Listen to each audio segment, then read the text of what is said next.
जय हिंद साथियों। बिहार पुलिस सिपाही एग्जाम के लिए आज हम लोग खान सर के क्वेश्चन बैंक से कुछ चुनिंदा प्रश्नों को कवर करने वाले हैं, जो कि साथियों आपके एग्जाम के लिए इम्पोर्टेंट होगा। तो आप लोग पूरा सेट को लगाइए, ये रिवीजन का सेट है और इस सेट में कितने क्वेश्चन आप सही कर पाते हैं ये आपको सेशन के लास्ट में कमेंट करके बताना है। तो चलिए इसी के साथ आज के सेट को स्टार्ट करते हैं। तो चलिए आज का पहला क्वेश्चन देखिए। सीएनजी मुख्य रूप से होती है मीथेन, नाइट्रोजन, प्रोपेन या फिर डी हाइड्रोजन। और देखिए साथियों, अगर आपको इन सेट में किसी भी क्वेश्चन का आंसर पहले से आता हो तो आप सभी नीचे लाइव चैट में या फिर कमेंट बॉक्स में अपना अपना उत्तर बता सकते हैं। तो यहाँ पर अगर आप ऑप्शन ए बता रहे हैं मीथेन, तो आपका बिल्कुल सही जवाब है मीथेन है। सीएनजी का फुल फॉर्म भी पूछा जाता है, इसका फुल फॉर्म होता है कॉम्प्रेस्ड नेचुरल गैस, हिंदी में बोलते हैं संपीड़ित प्राकृतिक गैस। चलिए आगे देखते हैं। विश्व नगरी शब्द का प्रयोग पहली बार किसने किया था? चलिए बिल्कुल टॉप लेवल का क्वेश्चन है, बताइए विश्व नगरी शब्द का प्रयोग पहली बार किसने किया था? डी राइट आंसर करेंगे जीन गोटमैन ने। किसने किया था? जीन गोटमैन ने। ठीक है, विश्व नगरी को क्या बोलते हैं? मेगालोपोलिस। ठीक है, मेगालोपोलिस बोलते हैं और ये एक यूनानी भाषा का शब्द है जिसका अर्थ होता है विशाल नगर। और साथियों, अगर आपको बिहार पुलिस एग्जाम के लिए क्लास का नोट्स चाहिए या फिर स्पेशल बिहार जीके का नोट्स चाहिए तो लगभग आपको 100 के आसपास नोट्स प्रोवाइड कराने वाले हैं। ये आपके बिहार पुलिस एग्जाम के लिए सबसे ज़्यादा इंपॉर्टेंट होगा। जिनका भी जीके जीएस वीक है तो आप लोग इस नोट्स से पढ़ सकते हैं, आपको एग्जाम में बहुत ही ज़्यादा फ़ायदा मिलेगा। यहाँ से देखिएगा डायरेक्ट एग्जाम में क्वेश्चन बनेगा। तो ये नोट्स लेने के लिए यहाँ पर देखिए नीचे व्हाट्सअप नंबर है, इस पर मैसेज कर सकते हैं। चलिए आगे बढ़ते हैं। रसोई में प्रयुक्त किए जाने वाले बर्तन पर न चिपकने वाला परत कौन सा है? बताइए, रसोई में प्रयुक्त किए जाने वाले बर्तनों पर न चिपकने वाला परत होती है, ये होता है क्या? तो इस क्वेश्चन का आंसर हो जाएगा ऑप्शन ए टेफलॉन। क्या होता है? टेफलॉन।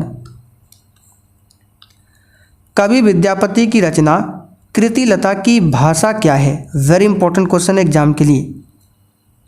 और साथियों, सेशन के एंड में आप सभी को अपना अपना स्कोर जरूर बताना है।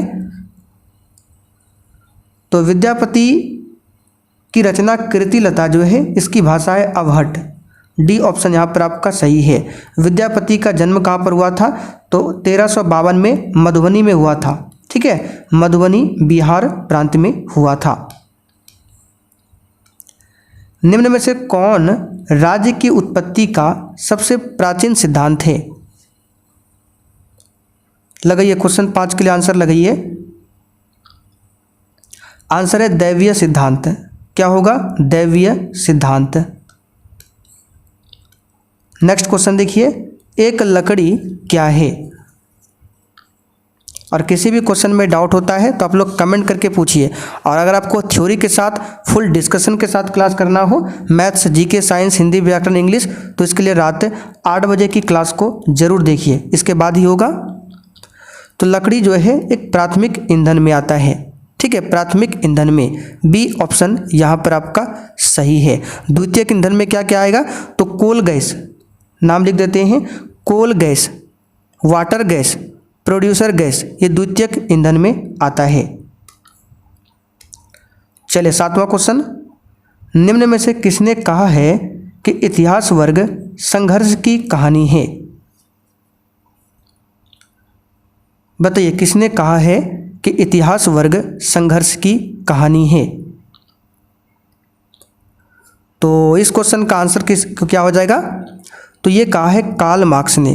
डी वाला ऑप्शन यहाँ पर आपका सही है, कार्ल मार्क्स ने कहा है। इनकी 2 पुस्तक है, दास कैपिटल, दूसरा कम्युनिस्ट मैनिफेस्टो। चलिए आगे देखते हैं। कोई वित्तीय बिल प्रस्तावित हो सकता है, ये सब क्वेश्चन हम आपको प्रैक्टिस सेट में करा चुके हैं, सब्जेक्ट वाइज क्लास में भी बता चुके हैं, इसलिए आपका कम से कम क्वेश्चन गलत होना चाहिए। तो कोई वित्तीय बिल प्रस्तावित हो सकता है केवल लोकसभा में। कहाँ पर? केवल लोकसभा में। चलिए आगे देखते हैं।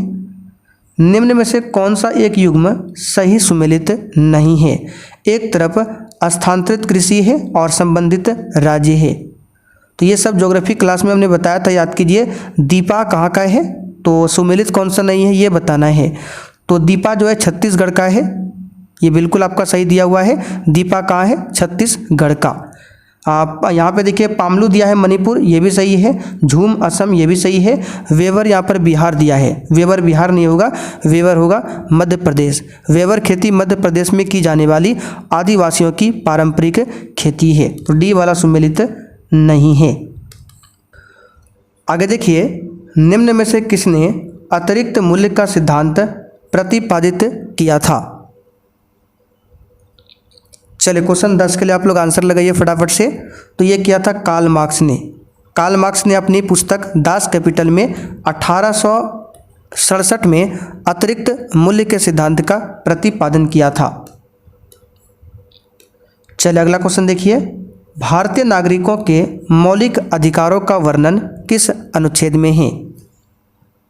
टोटल लगभग 35 सिलेक्टेड क्वेश्चन है, तो आपका प्रयास होना चाहिए कम से कम 30 प्रश्न सही होने का। और डिस्क्रिप्शन बॉक्स में टेलीग्राम का लिंक है, उसको ज्वाइन कर लीजिए ताकि बिहार पुलिस से संबंधित आपसे एक भी क्लास छूटे ना। तो इसका सही जवाब हो जाएगा 12 से 35 तक में है और भाग 3 में है। मौलिक अधिकार को अमेरिका से लिया गया है। वर्तमान में 6 मौलिक अधिकार है। Visvesvaraya iron and steel limited किस राज्य में स्थित है? चलिए 12 के लिए बताइए, Visvesvaraya iron and steel limited किस राज्य में स्थित है? तो यहाँ पर 12 के लिए आंसर क्या हो जाएगा? तो यह है कर्नाटका में। कहाँ पर है? कर्नाटका में है। कहाँ पर? कर्नाटका राज्य के भद्रावती में स्थित है Visvesvaraya iron and steel company. चलिए आगे देखिए, निम्नलिखित में से भारतीय गायकों में बेजोड़ लता मंगेशकर नामक रचना किसकी है?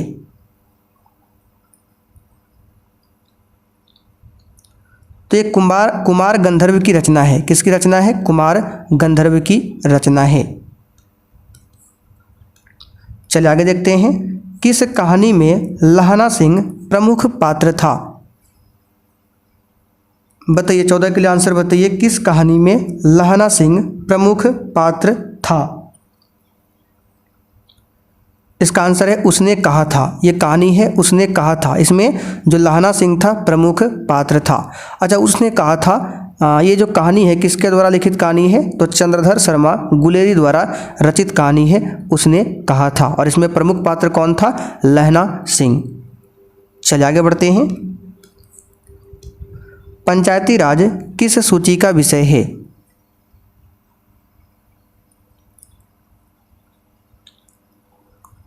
तो नॉर्मल सा क्वेश्चन है, राज्य सूची का विषय है पंचायती राज।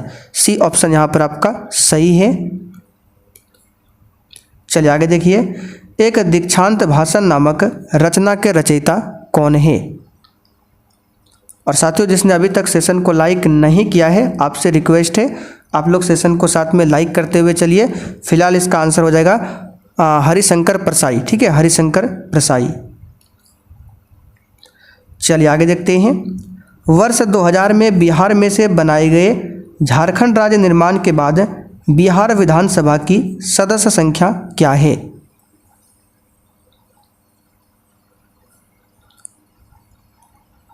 चलिए, तो बिहार में विधानसभा की सदस्य संख्या है झारखंड राज्य निर्माण के बाद, वो आपको बताना है।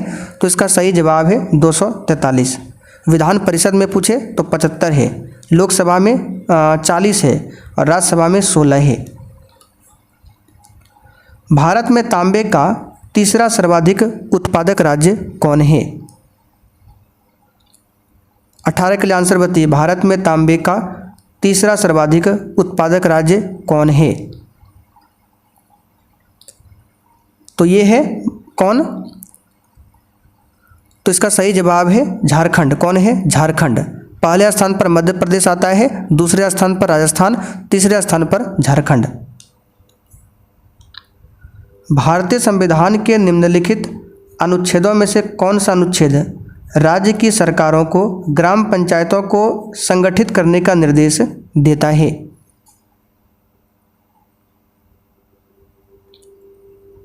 तो कौन सा अनुच्छेद है? यह है आपका अनुच्छेद कौन सा? इसका सही जवाब है बी ऑप्शन, अनुच्छेद 40। सिंपल सा क्वेश्चन है, ये डीपीएसपी के अंतर्गत में आता है।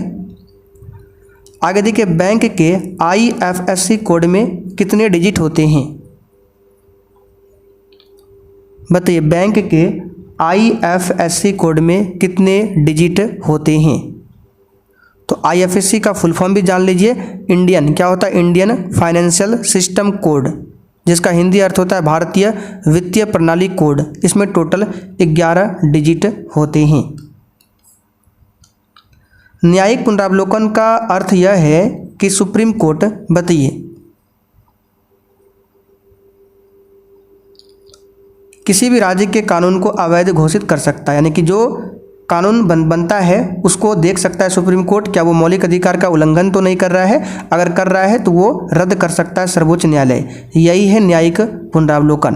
अच्छा, न्यायिक पुनरावलोकन को किस देश के संविधान से, हमारे भारत के संविधान में लिया गया है? आप लोग कमेंट करके बताइए, तो देखते हैं किसको किसको पता है। राज्य पुनर्गठन आयोग की सिफारिशों के बाद बिहार विधानसभा के निर्वाचित सदस्यों की संख्या क्या थी?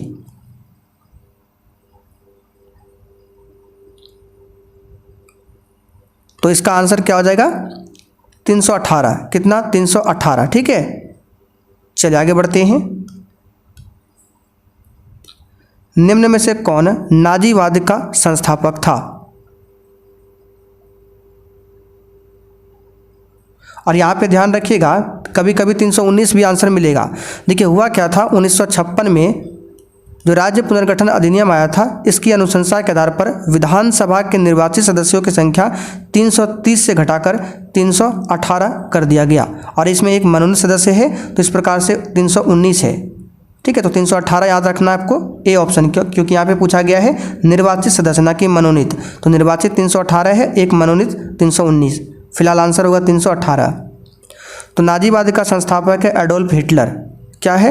Adolf Hitler. बी वाला ऑप्शन यहाँ पर आपका सही जवाब है। जर्मन तानाशाह था एडोल्फ हिटलर।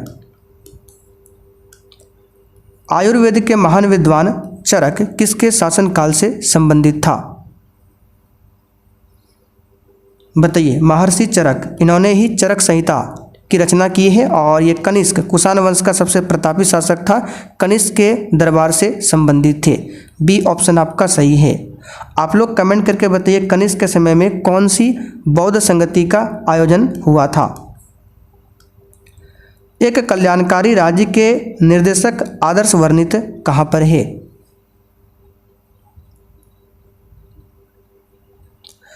तो ये राज्य के नीति निर्देशक तत्व में आर्टिकल 36 से 51 भाग 4 में उल्लेख है।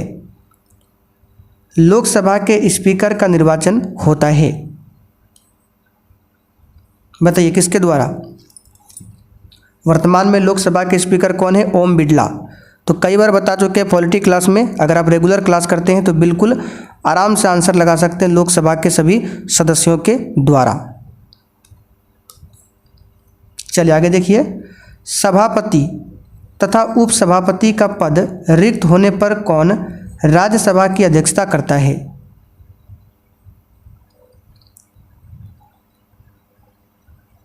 तो सभापति और उपसभापति अगर दोनों खाली हो तो राज्यसभा की अध्यक्षता कौन करेगा?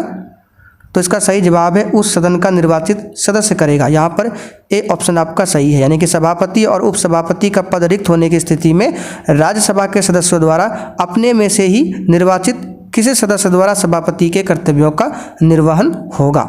ठीक है, तो यहाँ पर ए ऑप्शन आपका सही है।